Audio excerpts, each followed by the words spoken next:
अगर अमेरिका और पाकिस्तान के ताल्लुकात अच्छे हो गए तो फिर मामला और तरफ जाएगा, क्योंकि इमरान खान जो है वो एंटी अमेरिकन हैं। तो अगर वो एंटी अमेरिकन होंगे तो वो उनके ताल्लुकात ख़राब होंगे। इसी तरह वो एंटी इंडिया भी हैं, तो हमें भी एक अमेरिका की तरफ से सपोर्ट होगी सारी कि इमरान खान साहब को किस तरह से डिस्क्वालीफाई किया गया और क्या जो आप खबरों में सुन रहे हैं उसमें कितनी सदाकत है। इलेक्शन कमीशन के पास ये राइट ही नहीं है कि वो फैसला कर सके, तो वो ये फैसले को, एक तो चीज़ ये है नहीं, दूसरी ये चीज़ है कि अगर ये फैसला हुआ है और इमरान खान ने अदालत के अंदर इसको चैलेंज किया है तो इलेक्शन कमीशन की तरफ से अभी तक वो रिटर्न फॉर्म में हमारे तक पहुंचा ही नहीं है। अस्सलाम वालेकुम, welcome to my YouTube channel Khadija Mehran reaction. It's me your हो खदीजा वसीम, मेरे साथ है मेहराना से।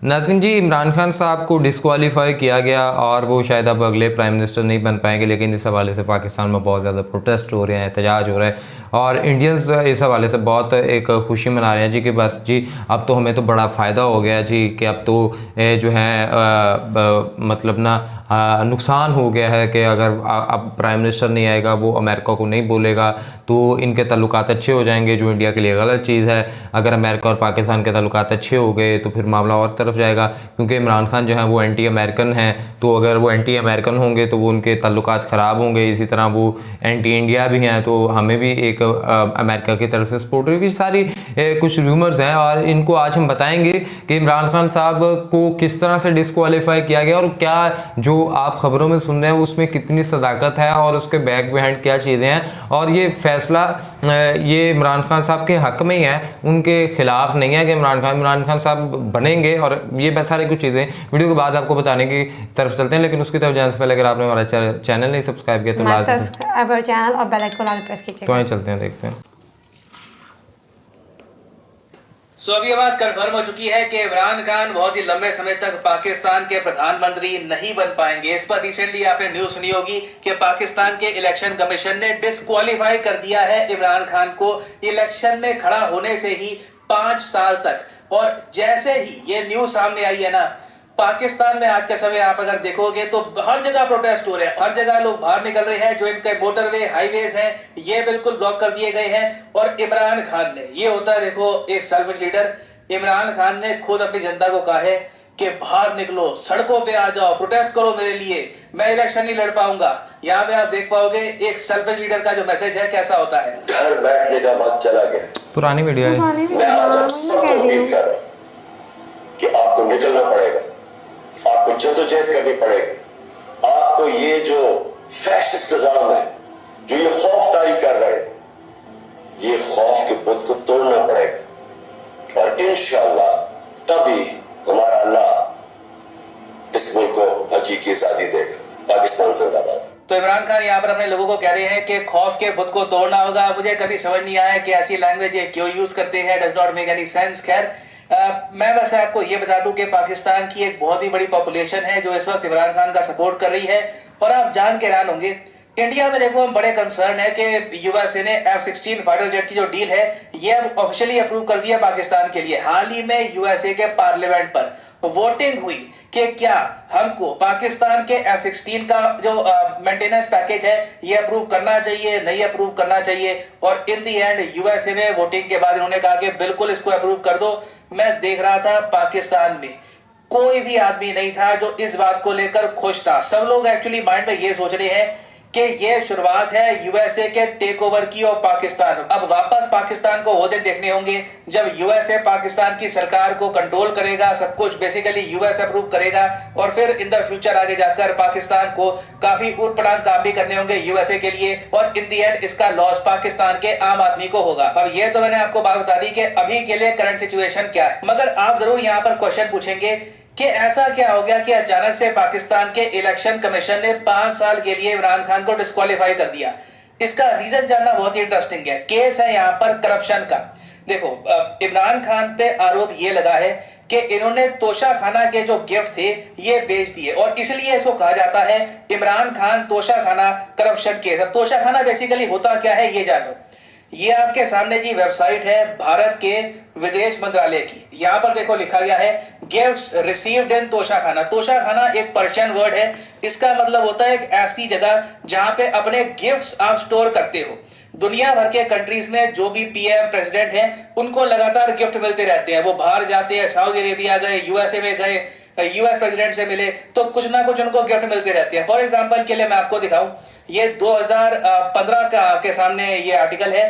पीएम मोदी को पुतिन ने, उस वक्त व्लादिमीर पुतिन ने महात्मा गांधी जी का एक स्पेशल नोट दिया था और एक एंशिएंट इंडियन स्वॉर्ड गिफ्ट करी थी। अब ये चीजें रशिया के पास थी, इन्होंने कहीं से या तो परचेज करी होगी ऑप्शन से या कहीं और से ली होगी, और ये जो गिफ्ट्स हैं पुतिन ने दिए पीएम मोदी को। ना यहाँ पे आपको समझना होगा कि ये सब गिफ्ट्स पर्सनली पीएम मोदी को नहीं दिए गए, ये दिए गए हैं प्रधानमंत्री को, प्रधानमंत्री के पोस्ट को ये गिफ्ट दिए गए हैं। तो इसलिए ये जो सारे गिफ्ट हैं ये हम जमा करेंगे भारत के तोशाखाना में। और आप देखोगे हर कुछ महीनों में सरकार एक पूरी लिस्ट रिलीज करती है भारत में, जहां पर दिखाया जाता है कि कौन से मंत्री को क्या गिफ्ट मिला और ये गिफ्ट अभी कहां पर है, इस गिफ्ट की हमारे हिसाब से वैल्यू क्या है। अब एग्जांपल के लिए ये आपके सामने एक पेज है कि जयशंकर साहब, पीएम मोदी साहब को क्या गिफ्ट मिले। किसी ने कोई किताब दे दी, किसी ने कोई शॉल दे दिया, किसी ने कोई जी मान लो कोई एंशिएंट तलवार दे दी, तो उसके हिसाब से हम बताते हैं कि इसकी वैल्यू क्या है, 18,000, 7,000, 9,000, और ये सारे गिफ्ट्स का एक कंप्लीट रिकॉर्ड आपको मिलेगा। अब जिस तरीके से भारत का तोशाखाना है, हम लोग तोशाखाना बुलाते हैं, अमेरिका में कुछ और कहते हैं उसको, यूरोप में कुछ और कहते हैं, तो इस तरीके से गिफ्ट स्टोर किए जाते हैं जो सरकारी मिनिस्टर्स या फिर प्रेसिडेंट को मिलते हैं ना। इमरान खान ने क्या किया था कि जब ये प्राइम मिनिस्टर थे ना, तो इनके टाइम में जो भी तोशाखाना में गिफ्ट आए, इन्होंने बहुत सारे गिफ्ट डिस्काउंटेड रेट पर परचेज कर लिए। जी हाँ, मान लो जी कोई घड़ी आई थी रोलेक्स की, एग्जांपल के लिए आपको बता रहा हूँ, 20 लाख की घड़ी है, ठीक है, डिस्काउंट में ले ली 15 लाख की, और फिर मार्केट में, इंटरनेशनल मार्केट में अपने ब्रांड नेम की वैल्यू की वजह से वही घड़ी बेच दी 22 लाख 30 लाख की। और ये इन पे आरोप लगे हैं कि from 85 million rupee Rolex to table mat, Imran Khan और इनकी जो पत्नी है बुशरा बीबी, इन्होंने पूरा तोशाखाना खाली कर लिया। ये इन पर आरोप लगाए गए हैं पाकिस्तान में बहुत सारे जर्नलिस्ट द्वारा कि इन्होंने बहुत बड़ा करप्शन किया है। जो गिफ्ट्स पाकिस्तान की सरकार के तोशाखाना में होने चाहिए थे, इन्होंने सस्ते रेट पर परचेज करके इंटरनेशनल मार्केट में बेचकर बहुत सा पैसा कमा लिया ना। अब आप समझ सकते हैं कि जैसे इमरान खान ने ये सब किया ना, तो पाकिस्तान में जो उस वक्त ऑपोजिशन पार्टीज थी वो चली गई इलेक्शन कमीशन ऑफ पाकिस्तान के पास और ये कहा कि पाकिस्तान के पीएम ने करप्शन किया है, इनके अगेंस्ट केस होना चाहिए। और फिर पूरी इस पर इन्वेस्टिगेशन हुई, इलेक्शन कमीशन स्टडी किया, एक पूरी बेंच बैठी, यहाँ पर कमेटी बैठी, लोगों ने यहाँ पर अपने वोट्स दिए और अंत में डिसाइड ये किया गया कि बिल्कुल इमरान खान ने करप्शन किया है। देखो, इमरान खान ने खुद ये वाला एक्सेप्ट करी थी कि हाँ ठीक है, मुझे गिफ्ट मिले थे, मैंने परचेज कर लिए सरकार से, फिर आगे बेच दिए। हालांकि ये नहीं बताया कि किस रेट पे मैंने परचेज किए, कितने में मैंने बेचे। करप्शन तो साफ साफ हुआ है, इमरान खान ने खुद एडमिट कर लिया है। हालांकि ये है, इमरान खान बताते हैं इस बात को ऐसे हैं कि जी इसमें क्या हो गया, ये तो चलता है, करप्शन ये थोड़ी ना होता है। करप्शन होता है कि जी आप सड़क खा गए या फिर कई स्कूलों का पैसा खा गए। मैं तो इमरान खान हूँ, इतना तो कर सकता हूँ, वर्ल्ड कप जीत के लाया हुए मतलब फेमस आदमी हूँ, इतना तो मुझे माफ होना चाहिए। बट इमरान खान यहाँ पर भूल रहे हैं कि रूल ऑफ लॉ नाम की भी चीज होती है इवन पाकिस्तान जैसे देश में, कि कहीं ना कहीं तो आप जो एक बुक में लिखा हुआ रूल है उसको आप फॉलो करोगे। तो अभी रिसेंटली हुआ यही है, इलेक्शन कमीशन ऑफ पाकिस्तान ने फाइनली अपना वर्डिक्ट सुना दिया है और इनके हिसाब से इमरान खान आने वाले 5 साल तक पीएम क्या मिनिस्टर भी नहीं बन पाएंगे, ये पाकिस्तान के किसी भी इलेक्शन में खड़ा नहीं हो पाएंगे ना। इसका इम्पैक्ट ऑब्वियसली जो अगले पाकिस्तान में इलेक्शन आने हैं उस पर होने वाला है। आपको पता होगा 2023 में शेड्यूल किया जा रहा है कि पाकिस्तान में एक बहुत ही बड़ा इलेक्शन होगा। तो अगर इमरान खान यहाँ पर कंटेस्ट नहीं कर पाएंगे तो ऑब्वियसली बात है इनकी पार्टी को लॉस होगा और इसीलिए ये लोग आज के समय सड़कों पे आके प्रोटेस्ट कर रहे हैं, क्योंकि इमरान खान की पार्टी में देखो, इमरान खान के अलावा कोई और बड़ा लीडर आपको मिलेगा नहीं। ये 1% पार्टी है। कल को इमरान खान बैठ गए, अगर मान लोगे, देखो इमरान खान 5 साल के लिए एक्टिव पॉलिटिक्स में नहीं रहते, 5 साल बाद फिर ये वापस आते हैं। 5 साल बाद जब ये वापस आएंगे, इनकी एज होगी 75 की, तब कुछ जो बाइडेन जैसे जो हाव इनके हो जाएंगे, तो उस केस में ये ऑब्वियसली इलेक्शन कैंपेन में प्रॉपरली खड़ा भी नहीं हो पाएंगे। तो इसलिए अभी इमरान खान के लिए ये स्थिति हुई है करो या मरो की, क्योंकि इवन दो इनके पास एक ऑप्शन है कि ये केस ये ले जा सकते हैं पाकिस्तान के हाई कोर्ट में, मगर इमरान खान के सामने एविडेंस इतना स्ट्रांग है ना इनके अगेंस्ट कि ये कुछ कर नहीं पाएंगे। मोस्ट प्रॉब्ली अगर पाकिस्तान की कोर्ट थोड़ी बहुत भी फेयर है तो बिल्कुल इमरान खान को यहाँ पर जेल हो सकती है और इनको एक बहुत ही लंबा बैन मिल सकता है फ्रॉम पाकिस्तान पॉलिटिक्स। तो अब पाकिस्तान में होगा क्या? ऑब्वियसली देखिए, पाकिस्तान में इमरान खान के जो सपोर्टर हैं ये सड़कों पे उतरेंगे, प्रोटेस्ट करेंगे, इंस्टेबिलिटी पाकिस्तान में बढ़ेगी। और ओवर द ईयर्स आप देखोगे भारत में बहुत सारे एम्बेसडर्स रह चुके हैं, इन्होंने ये कहा है कि पाकिस्तान में जब इंस्टेबिलिटी आती है तो बाय डिफॉल्ट पावर सारी पकड़ लेती है मिलिट्री, और या तो तख्तापलट हो जाता है या फिर मिलिट्री आप कह लीजिए सबको पीछे करके इनडायरेक्टली सारे कंट्री को संभालना स्टार्ट कर देती है। तो अगर ऐसा होता है तो इससे इंडिया को फायदा होगा, क्योंकि अगर सब कुछ मिलिट्री संभाल रही है ना तो उस केस में पाकिस्तान के साथ बातचीत करना भी थोड़ा सा आसान हो जाता है, क्योंकि सिविलियन गवर्नमेंट के पास कभी कोई प्रॉपर पावर होती नहीं है। और इसलिए आपने देखा होगा इंडिया भी पाकिस्तान की सिविलियन गवर्नमेंट की स्टेटमेंट्स को ज्यादा सीरियसली नहीं लेता ना। उस सब के बियॉन्ड आप अगर देखो तो इंडिया को एक जियोपॉलिटिकल लॉस ऐसा है, क्योंकि इमरान खान जैसा एसेट, मैं ये कहूंगा इंडिया के लिए तो एसेट था इमरान खान। इमरान खान ये वो आदमी है जिसने पाकिस्तानियों को अपनी आर्मी के अगेंस्ट कर दिया, जनरल बाजवा के अगेंस्ट नारे लगवाए, यूएसए के साथ रिलेशंस बिल्कुल बर्बाद कर दिए इमरान खान ने।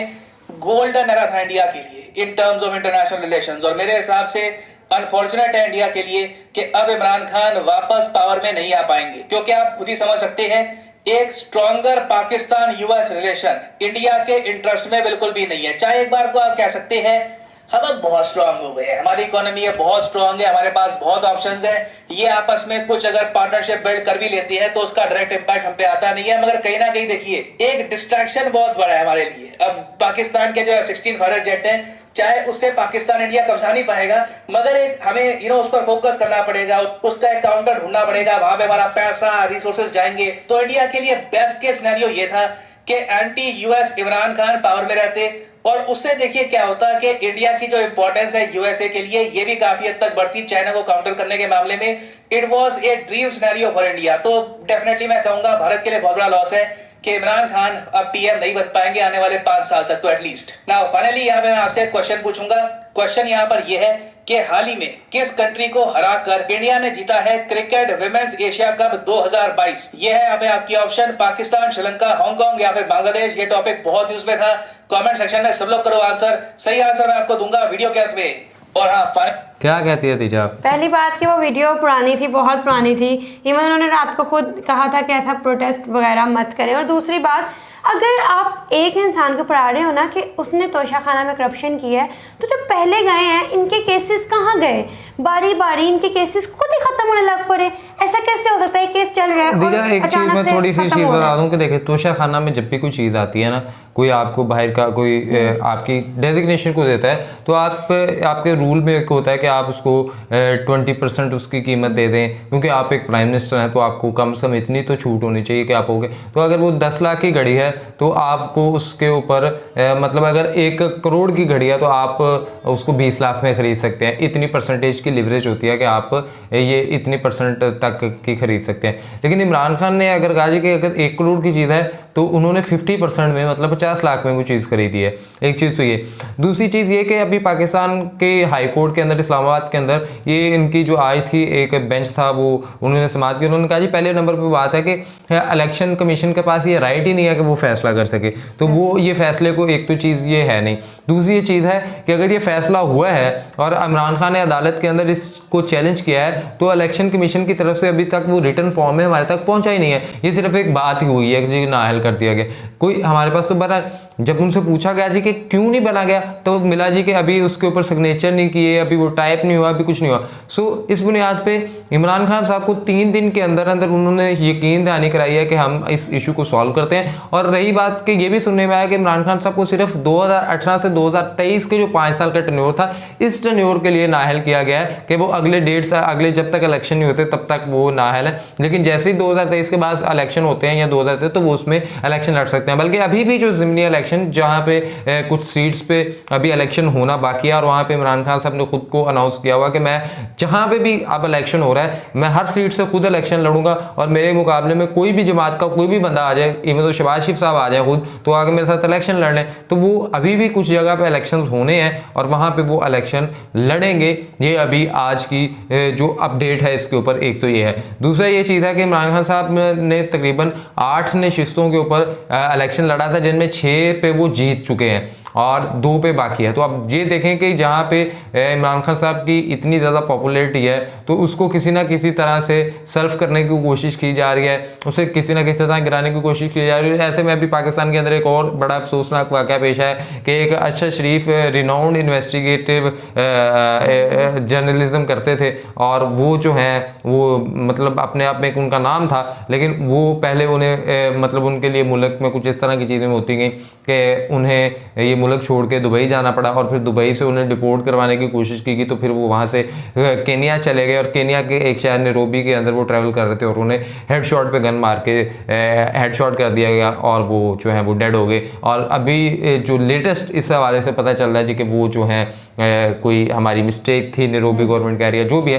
बट इन सब चीज़ों में ये चीज़ अब ये जो इमरान खान साहब ये डिस्क्वालीफाई नहीं है आने वाले वक्त में। और रही बात ये जो प्रोटेस्ट के हवाले से था कि selfish leader, Imran Khan is not a selfish leader. रात के वक्त उन्होंने खुद इस चीज़ को किया और उन्होंने कहा जी कि मेरी कौम परेशान है तो मुझे नहीं चाहिए, हम इसका अदालत में कानूनी रास्ता इख्तियार करेंगे, ना कि आप सड़कों पे आए। हाँ, जब हमें कानून इंसाफ कहीं से नहीं मिल पाएगा फिर हम एक लॉन्ग मार्च करेंगे और फिर वो पाकिस्तान की तरीका सबसे बड़ा लॉन्ग मार्च होगा। सो ये सब आज का ये सारी अपडेट है। आप इस हवाले से क्या राय रखते हैं? लाजमी कमेंट बॉक्स के अंदर शेयर करें, वीडियो को लाइक करें, चैनल को सब्सक्राइब करें, बेल आइकन को प्रेस करें, इंस्टाग्राम आईडी मेंशन फॉलो कर सजेशन दें। तब तक के लिए अपने मेजबानों को दुआ में याद रखें। अल्लाह ने